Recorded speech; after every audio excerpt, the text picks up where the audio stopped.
Hi, welcome to my channel, Right to Learn.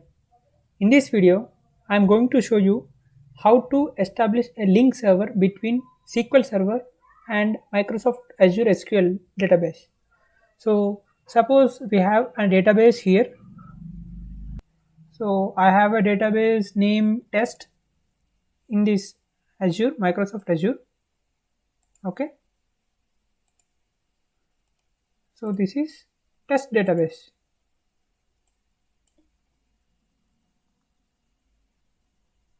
So this is a test database.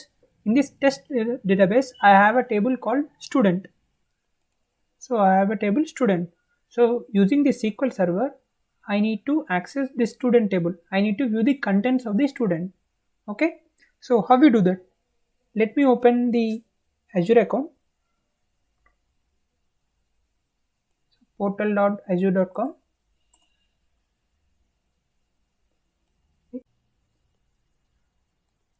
So this is the home screen. So let me go to SQL databases and then select the test database and then go to query editor. So let me show you what are the contents present in the student table.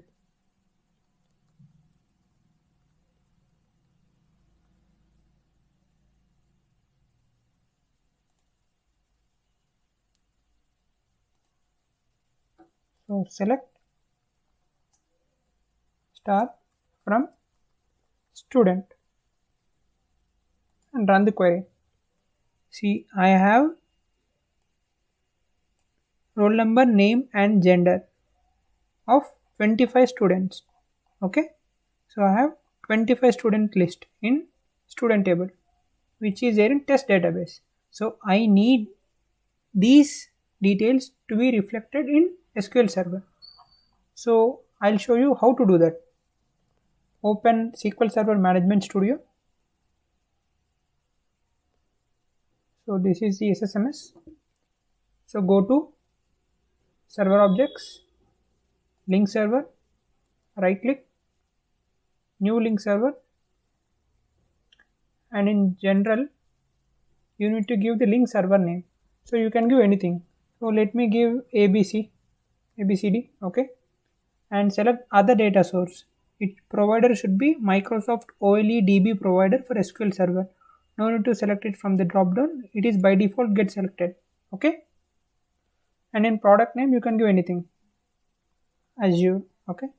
And in data source and in catalog, in data source you need to give the server name of your SQL, and in catalog you need to give the database name. So how to get the data source, that is the server name, I'll show you in the Azure account. So coming back to the Azure account, so click here the overview. In the overview, or you can just go to home, SQL databases, select the database. In overview you have this server name, copy this. So copy, go back to SSMS, so paste that server name here, and in provider string you can leave it, and in catalog, so our database name is test. Okay, so I'll repeat it once again. In link server you can give your name or anything, it doesn't matter, and in other data source you need to select Microsoft OLEDB provider, and in product name it's your wish, you can give any name, and in data source you need to give the server name of that test database, and in catalog you need to give the database name. And next go to security. So in the security, select this be made using this security context. Once you tick this radio button, you will get the remote login and password options getting enabled. So here you need to give the server admin name and server admin password of the test database. I will show you how to get those details. So go to properties, settings and properties, and here you have the server name and server admin login. So copy this, and password is, you need to remember the password while setting up the database. So while you create a database, it will ask you to select the server. So that server name is the BK server admin, and the password is the same which you have given during the setup. And going back to SSMS, here you need to give the BK server admin, okay, and password, and the security part has been completed. And going to server options, so tick this RPC true, remote procedure call, and RPC out true. So setup has been completed. Click OK. So just go to here, click link servers. So the link server has been created.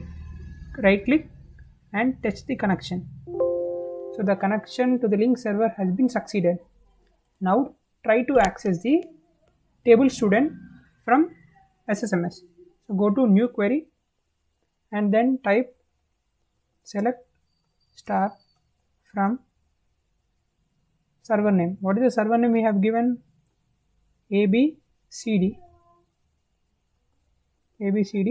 dot the database name is test dot, and then schema name DBO dot, what is the table name? It is student.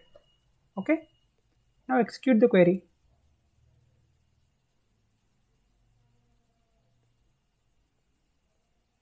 See, I have got the student table details.